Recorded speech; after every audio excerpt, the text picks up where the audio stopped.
Hello, everyone, and thank you for your interest in the MA program in Child Development at Cal State LA.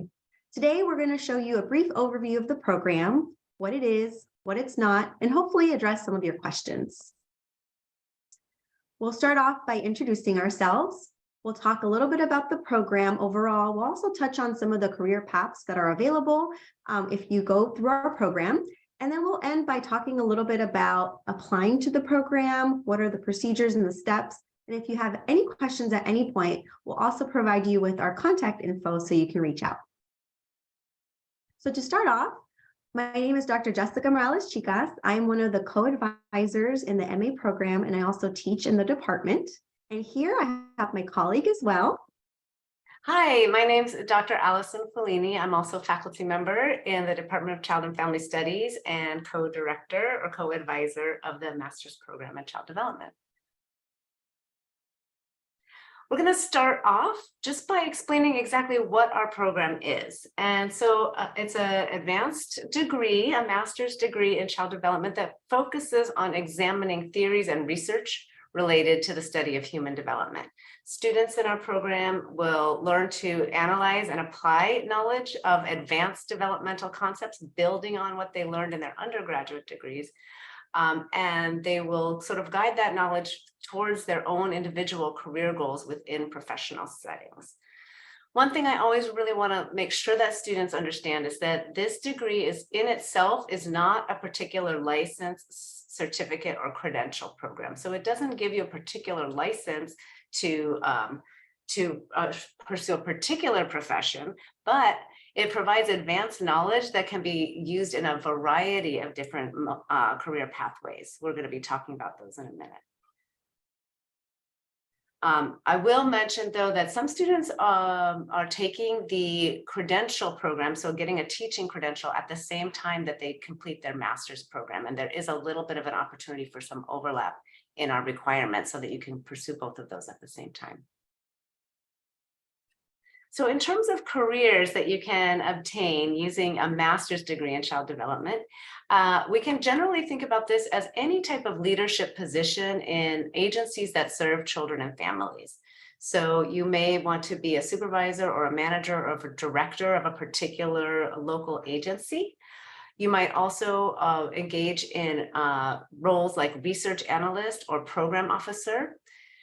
Some students are interested in moving on beyond the master's degree and taking a PhD approach, and so we can prepare you for that process. And then there are many other particular professional pathways that you can pursue following your master's in child development. Those include child life specialist, which is a profession usually in hospital settings. As I mentioned before, pursuing a teaching credential, either the elementary credential or the early childhood special education credential.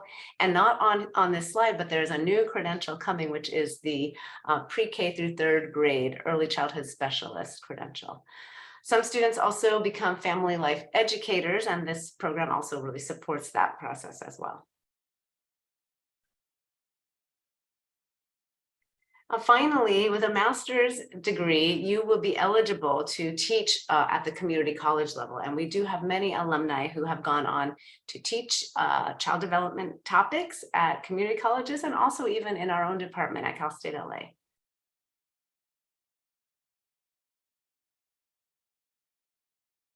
I'm now going to talk a little bit about what you will be studying and what the program of study is across 2 years in our program. First, our students focus on taking some core courses that really focus on having students understand research and theories across the lifespan. That's one of the special things about our program. Even though the degree is in child development, you will get a lifespan perspective in all of our classes, as well as a child and family studies perspective. In addition to the core courses, we offer various elective courses that students can take with advisor approval. We have a recommended list. In case anyone is interested, you can feel free to contact us.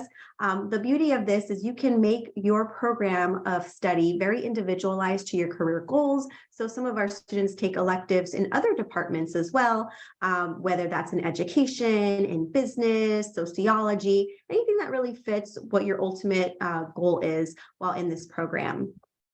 We also offer a way to individualize the program by doing field work. Students are expected to complete 135 hours of field work during their second year once they advance to candidacy.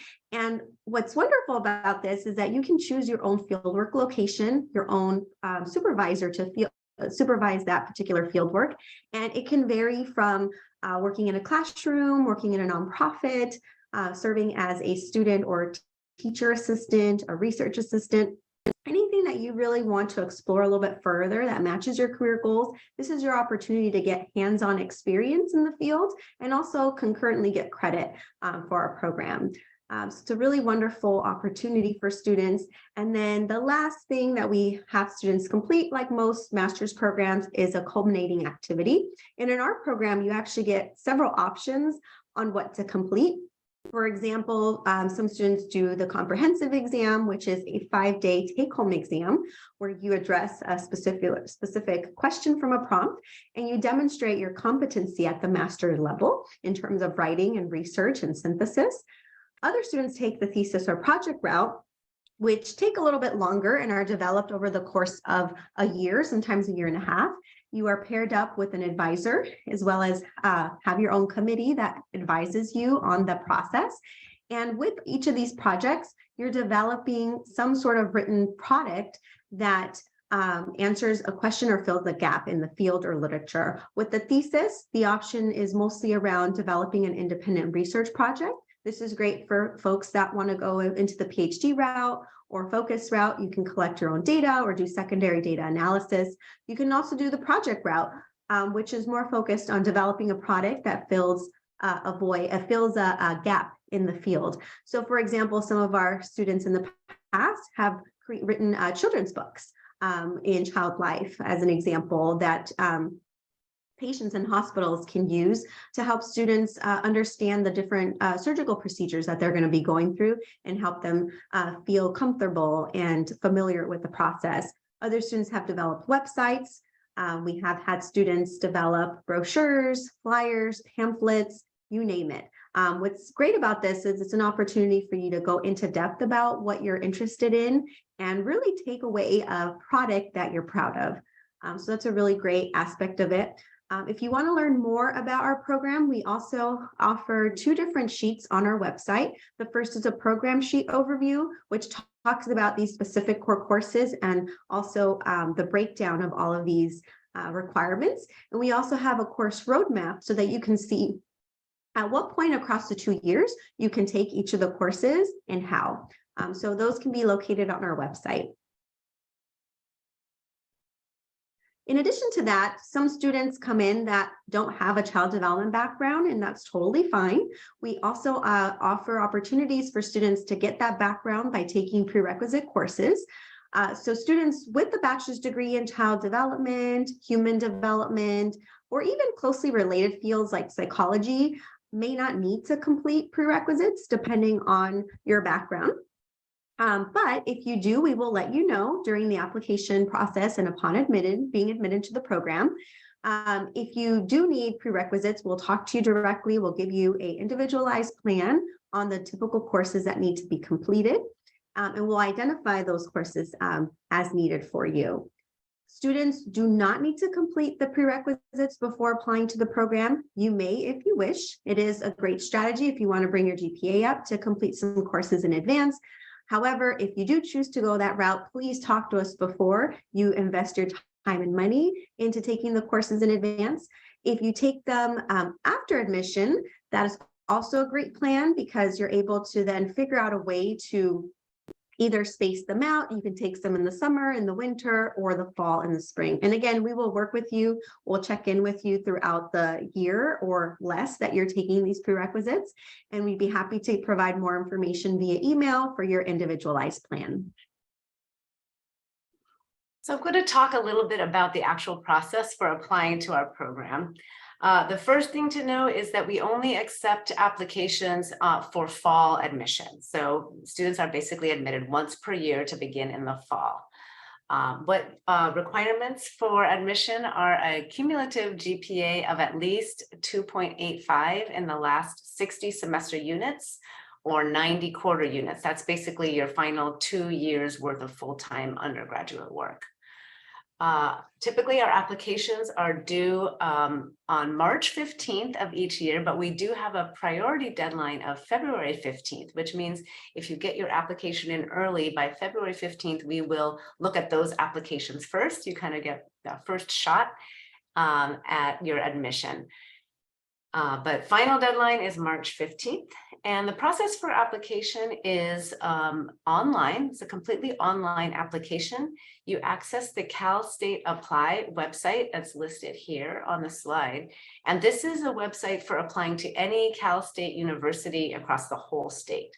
So when you're doing this, you're going to have to select our campus and our program in order to fill out our specific application. The department portion of the application is merged into that online application on Cal State Apply. We review the applications at the department level during spring semester, after March 15th. And we usually send out acceptance letters in May or a little bit earlier if you apply during the priority period. Finally, if you are admitted to our program, we will ask you to return a letter of commitment to us in order so that we can plan our class and know who's coming and who's not coming. And you'll be required to pay a deposit to the university to hold your spot at that time. So what goes into the application? First of all, you'll have to set up your own profile on there, but then you will complete all the portions that exist, which we'll show you in a minute. You'll have to upload transcripts or send in transcripts from all the colleges you attended, including any community colleges that you went to before completing your bachelor's degree. We don't require any standardized tests, so no GRE is required, but there is a place for test scores, so you'll just have to click the button that says I'm not adding any test scores. You'll also be required to submit 2 letters of recommendation. At least one of these should be from a professor who can evaluate your sort of academic success so far. Any recommender that you have should be able to comment on your potential for being successful in a graduate program. So if you do choose to have a recommender, maybe from your place of work, be sure to ask them to include their opinion about how you would succeed in a graduate program. You don't need to receive the letters directly from your recommenders. The Cal State Apply system will request them for you. Your application will also include a few short essays. There's a personal statement that is really about, your reasons for wanting to be in the program, and then 2 statements about your professional philosophy and diversity statements. And Dr. Morales-Chicas is going to tell you a little bit more about those. Great. So as Dr. Fellini mentioned, there are specific statements that you need to fill out. The first statement is a personal statement, and this should be around 500 to 700 words that addresses each of the following. First, we want to know a little bit more about your education and your personal experiences that have contributed to your interest in pursuing graduate study. That is, what motivated you to come to our program? What kinds of former jobs or, personal experiences led you to want to be here? We also want to know about some of your accomplishments. That is, do you have any research experience that's related and helped you also want to be here? Do you have practical or applied experience that make you qualify for graduate study? Tell us about that. Quantify it. Let us know who you worked with and what you did and why. We also want to know if this is a good fit for you. And part of how we know that is by you telling us a little bit more about your career objectives and your specific professional activities that you want to pursue following the completion of your master's program. So this is where you tell us a little bit if you want to go into education, you want to be a teacher, for example, or if you want to be in some other field. If, for example, you list that you want to be a clinician, as reviewers, we're going to start to think, well, can we offer the proper training to get this individual to open their own practice? And as we mentioned before, we do not offer licensing. We do not offer that kind of training. And so a lot of times it's really important that you think about the fit of the program. Sometimes you could be overqualified or well qualified. And if you don't get admitted, it's great to get feedback and understand maybe it just wasn't a good fit. So this helps us understand that a little bit more in how you articulate your story and your goals. In addition to that, we want to know, why did you choose Cal State LA? And you can do this by telling us your specific interest in the program, in the Master's in Child Development program, and also what would you want to study if you came here? Even though this is not specifically a research focused program, we do cover research in a lot of our classes, and a lot of our classes are going to ask you to choose a research topic for your papers or projects. So having a sense of what you'd want to study really helps us understand how we can also meet your goals, and helps us understand how you can think like a researcher and critically use your critical thinking skills as well. So that gives us a sense of what you want to study, especially if you do decide to go the thesis route. We want to make sure that we have somebody that can properly guide you and supervise that project along the way. So that is your first statement that you need to complete.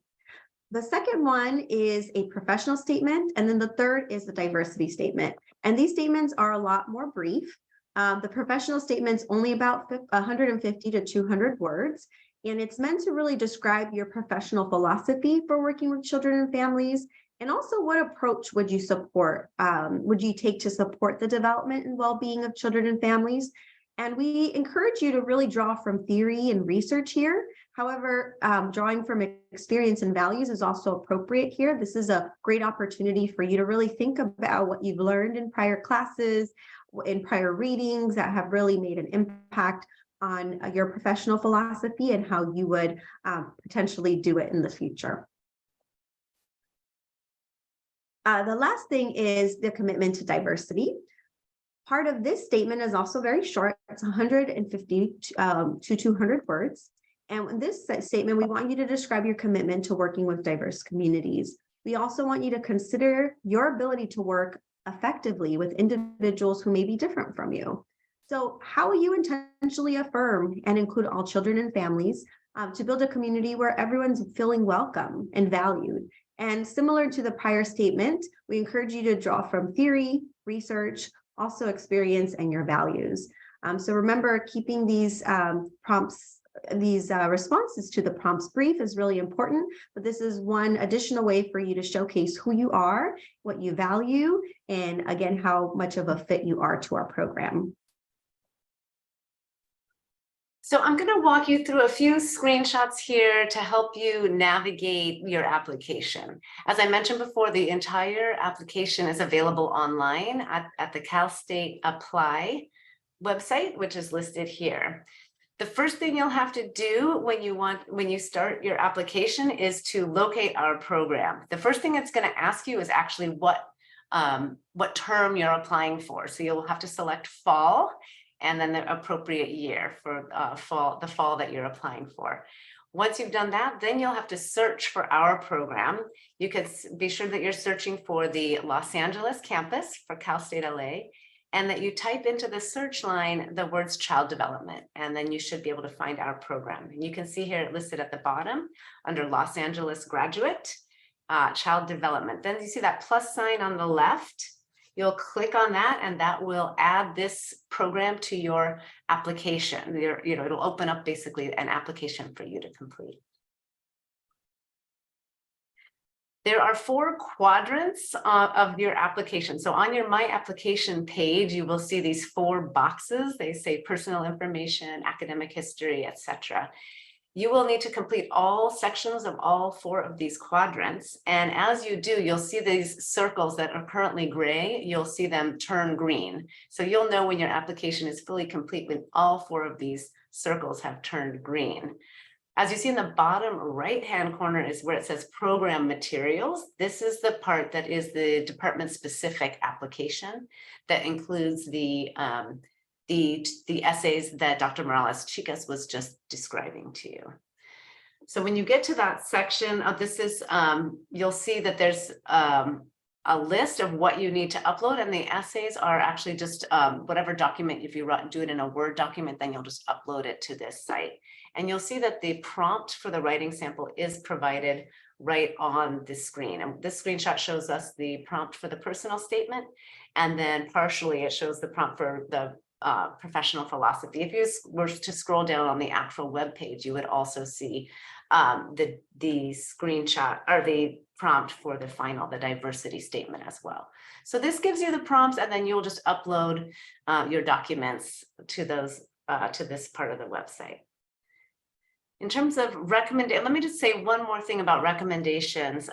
You will click on there and you will give the information about who is going to provide your letters of recommendation. You need to provide an email address for those people, and then the system itself will send an email and request those letters. So all you have to do is provide the contact information, and then those will be ready to go.